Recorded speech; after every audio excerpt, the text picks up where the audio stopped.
Guys, നമ്മൾ മനുഷ്യന്മാരല്ലേ, അപ്പോൾ നമുക്ക് പല ആഗ്രഹങ്ങളും കാണും. ചിലത് നടക്കാം, ചിലത് നടക്കാതിരിക്കും. അങ്ങനെ രണ്ട് തരമാണുള്ളത്. അങ്ങനെ എൻ്റെ ഉമ്മ ഉംറയ്ക്ക് പോവാം ഇന്നല്ല, കുറച്ച് ദിവസം കഴിഞ്ഞിട്ട്. അപ്പോൾ ഉംറയ്ക്ക് പോകാനുള്ള കാര്യങ്ങളൊക്കെ ഒന്ന് റെഡിയായി വന്നിട്ടുണ്ട്. അപ്പോൾ അതിനുള്ള കുഞ്ഞു പരിപാടിയാണ് ഇന്ന് നടക്കുന്നത് കേട്ടോ. എൻ്റെ ഉപ്പൻ്റെ സിസ്റ്റേഴ്സ്, ബ്രദറ്, പിന്നെ ഉമ്മൻ്റെ സിസ്റ്റേഴ്സ്, മക്കളൊക്കെ എല്ലാവരും ഉണ്ട് കേട്ടോ. അപ്പോൾ എല്ലാവരും കൂടിയിട്ട് ചെറിയൊരു പ്രോഗ്രാം കഴിക്കാമെന്ന് വിചാരിച്ചിട്ടോ. പോകുന്നതിന് മുന്നേ ഉമ്മൻ്റെ ഏട്ടത്തി, ഉമ്മൻ്റെ ഏട്ടത്തിൻ്റെ മോന്, ഉമ്മമ്മ എല്ലാവരും ഉണ്ട് കേട്ടോ. ഇവർ 4 പേരാണ് പോകുന്നത്.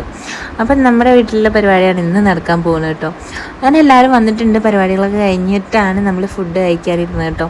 എല്ലാവർക്കും നല്ല ബിരിയാണിയും എല്ലാ കാര്യങ്ങളൊക്കെ സെറ്റാക്കി കൊടുത്തിട്ടുണ്ട്. പിന്നെ ഫാമിലി എല്ലാവരും വന്നപ്പോൾ അങ്ങോട്ടും ഇങ്ങോട്ടും കാണുമ്പോൾ ഭയങ്കര സംഭവമാണല്ലോ. കാരണം എന്താ വെച്ചാൽ എപ്പോഴെങ്കിലുമൊക്കെ കാണുന്നതല്ലേ.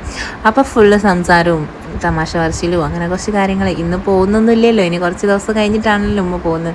അപ്പോൾ ഇന്ന് പ്രത്യേകിച്ച് വലിയ സന്തോഷങ്ങളുണ്ട് കേട്ടോ. സങ്കടം എന്ന് പറഞ്ഞാൽ ഉമ്മ പോകുന്നതിന് നമുക്ക് സന്തോഷമേ ഉള്ളൂ, പക്ഷെ ഉമ്മനെ വിട്ടുക്കുക എന്നുള്ള ആ ചെറിയ ടെൻഷൻ ഉണ്ടാവുമല്ലോ, അതാണ് ഞാൻ സങ്കടം എന്ന് ഉദ്ദേശിച്ചത്. അത് ഉമ്മ പോകുന്നതിനുള്ള ആ ഒരു ബുദ്ധിമുട്ടല്ല കേട്ടോ.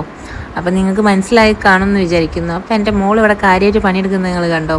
പണിയെടുത്ത് കഴിഞ്ഞിട്ട് ഇതാ ഫുഡൊക്കെ കഴിക്കാനുള്ള തിരക്കിലാണ്. അങ്ങനെ അവളെ പരിപാടികളൊക്കെ കഴിഞ്ഞ് അവർ ഇത് അവിടെ റെസ്റ്റ് ചെയ്യുന്നുണ്ട്. അപ്പം അതിൻ്റെ ഇടയ്ക്ക് കുറേ ആൾക്കാർ പോകാൻ ഇറങ്ങിയിട്ടുണ്ട് കേട്ടോ.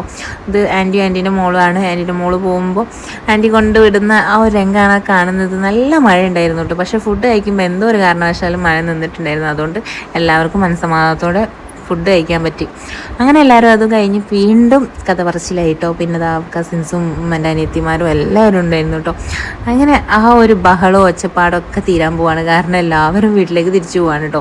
അങ്ങനെ എല്ലാവരും പോകാൻ തുടങ്ങി. പിന്നെ ലാസ്റ്റ് യാത്ര പറച്ചിലായി. പിന്നെ ബാക്കിയുള്ള ഫുഡ് ഞാൻ കൊണ്ടുവന്നൊന്ന് പ്രത്യേകം എടുത്ത് കാണിച്ചു തരാം കേട്ടോ. ഇത് എൻ്റെ അമ്മേൻ്റെ സിസ്റ്ററാണ്. വീഡിയോ ഇഷ്ടപ്പെട്ടാൽ ലൈക്ക് ചെയ്യാൻ മറക്കല്ലേ. അപ്പോൾ ഓക്കെ, ബൈ.